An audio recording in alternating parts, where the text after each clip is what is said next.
Assalamualaikum warahmatullahi wabarakatuh. Selamat pagi anak-anak semua. Gimana kabarnya hari ini? Semoga sehat semua ya. Amin. Hari ini ibu merasa senang sekali bisa berada di antara kalian semua. Berada dan berkumpul, bisa melangsungkan proses kegiatan layanan di kelas X IPA 1. Nah, baik, sebelum kita mulai proses kegiatan hari ini, kita berdoa terlebih dahulu. Berdoa dimulai.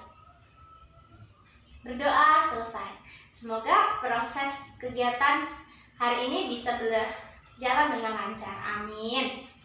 Baik, sebelum kita lanjut, Ibu akan memperkenalkan diri terlebih dahulu. Nama Ibu Dede Rukoya. Ananda semua bisa memanggil Ibu dengan sebutan Ibu Dede. Ibu berasal dari Jayanti. Ada yang tahu? Nah, Jayanti itu ada di daerah perbatasan Tangerang dan Serang. Baik, pada kesempatan kali ini Ibu akan menjelaskan tentang salah satu layanan konseling pada bimbingan dan konseling. Nah, pada bimbingan dan konseling ada beberapa layanan, dan hari ini kita akan bahas salah satu layanan tersebut. Nah, layanan yang kita akan bahas pada hari ini yaitu adalah layanan informasi. Ada yang tahu dari Ananda semua atau ada pernah yang mendengar tentang arti dari layanan informasi? Baik, Ibu akan menjelaskan arti dari layanan informasi. Layanan informasi adalah suatu proses layanan yang berfokus pada pengetahuan informasi tertentu yang diperlukan oleh Ananda semua agar terhindar dari kondisi negatif yang disebabkan oleh ketidaktahuan atau kurangnya informasi. Sampai sini Ananda semua memahami arti dari layanan informasi? Baik. Nah, pada hari ini topik pembahasannya pada layanan informasi kali ini adalah kiat sehat mengendalikan kecemasan berlebihan.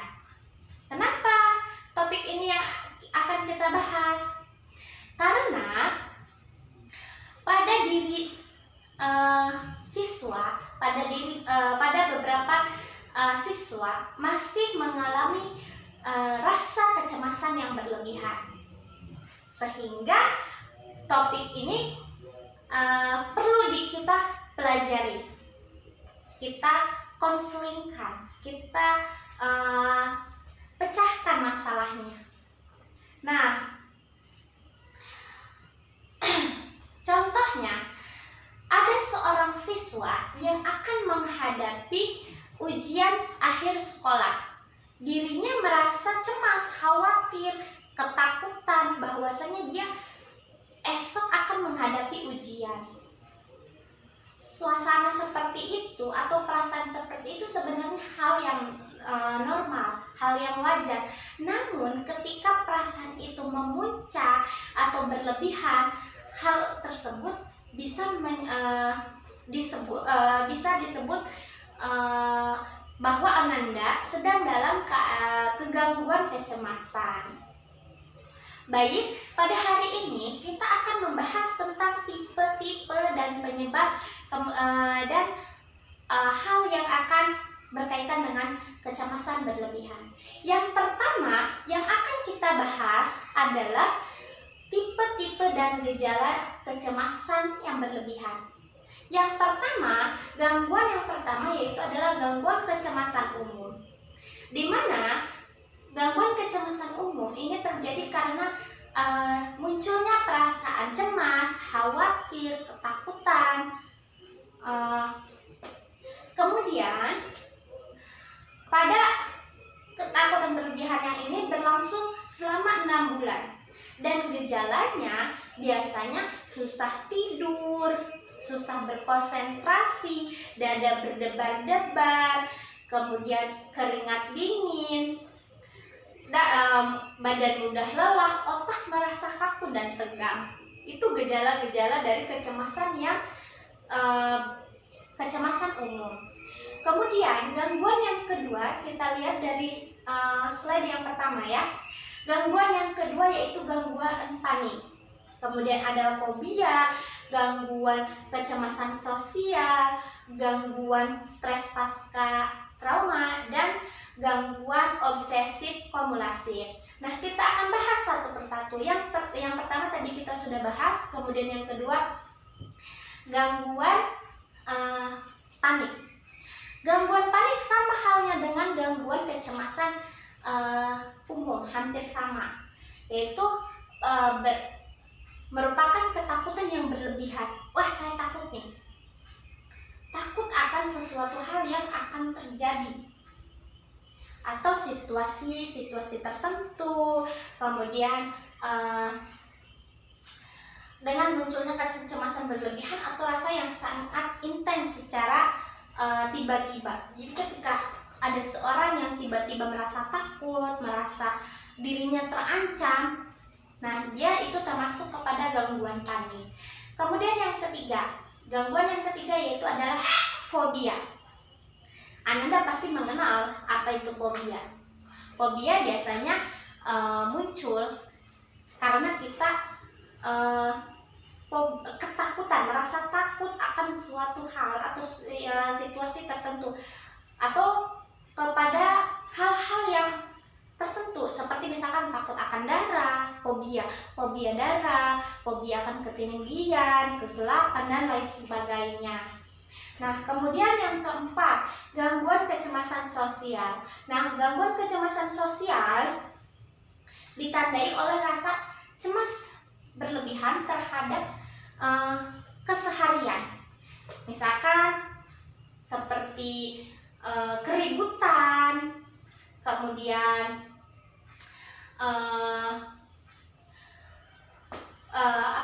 perdebatan dan sebagainya.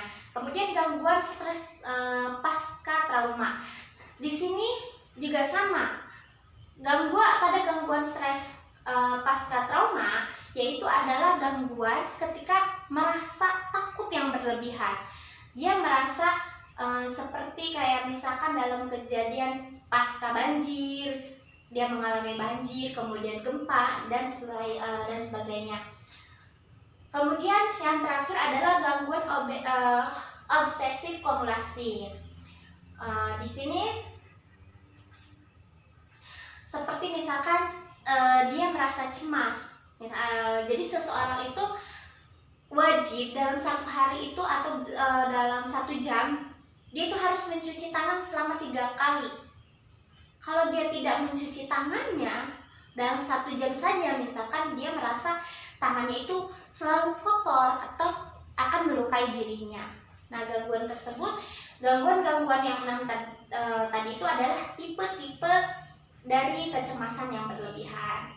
Nah, penyebabnya apa sih? Penyebabnya Ananda bisa lihat dari slide yang kedua. Pada kecemasan atau penyebab kecemasan ini biasa disebabkan oleh yang pertama adalah faktor genetik. Ya, faktor genetik itu faktor keturunan, misalkan gitu. Kemudian yang kedua, stres berat yang berkepanjangan. Misalkan seperti dia trauma akan tekanan batin, masalah keluarga, dan lain sebagainya. Kemudian riwayat trauma psikologis di masa kecil. Misalkan tadi seperti stres pasca trauma, dia mengalami hal-hal yang dulu pernah membuat dia trauma. Nah, bagaimana sih agar kita tidak mengalami hal-hal tersebut? Nah, di slide ketiga ada hal-hal yang dapat membuat kecemasan berlebihan itu berkurang atau hilang. Nah, kiat sehat mengendalikan kecemasan berlebihan. Biasanya ketika seseorang sudah mengalami kecemasan yang berlebihan, seseorang bisa misalkan berkonseling dengan psikiater atau minum obat-obatan. Nah, ini ada beberapa hal untuk meringankan dan menghilangkan. Nah, yang pertama yaitu adalah hindari konsumsi minuman yang mengandung kafein seperti kopi, teh, dan minuman yang berenergi. Kemudian cukupnya tidur atau cukupnya istirahat minimal 7-9 jam di malam hari. Kemudian rutinnya berolahraga seperti jogging, senam, dan lain sebagainya agar stres itu bisa berkurang. Kemudian hindari minuman yang beralkohol seperti minuman keras, arak, dan sebagainya. Kemudian berjemur di bawah terik matahari itu pun bisa mengurangi rasa stres dan cemas yang berlebihan. Nah, sampai sini Ananda sekalian bisa memahami beberapa slide yang Ibu tadi sudah kirim? Baik. Jika sudah Ananda pahami apa penjelasan dari Ibu, Ibu akan memberikan tugas dan akan Ibu bagikan ke Ananda sekalian. Baik, Ibu bagikan. Nah, Ibu rasa pertemuan hari ini sudah cukup kita lewati selama 45 menit. Ibu berterima kasih kepada Ananda semua karena dapat mengikuti proses kegiatan ini dengan semangat. Nah, alhamdulillah Allah juga sudah memberikan kelancaran di dalamnya. Baik, sebelum kita tutup proses kegiatan hari ini, mari kita berdoa. Berdoa mulai. Berdoa selesai. Baik, akhirul kalam. Assalamualaikum warahmatullahi wabarakatuh.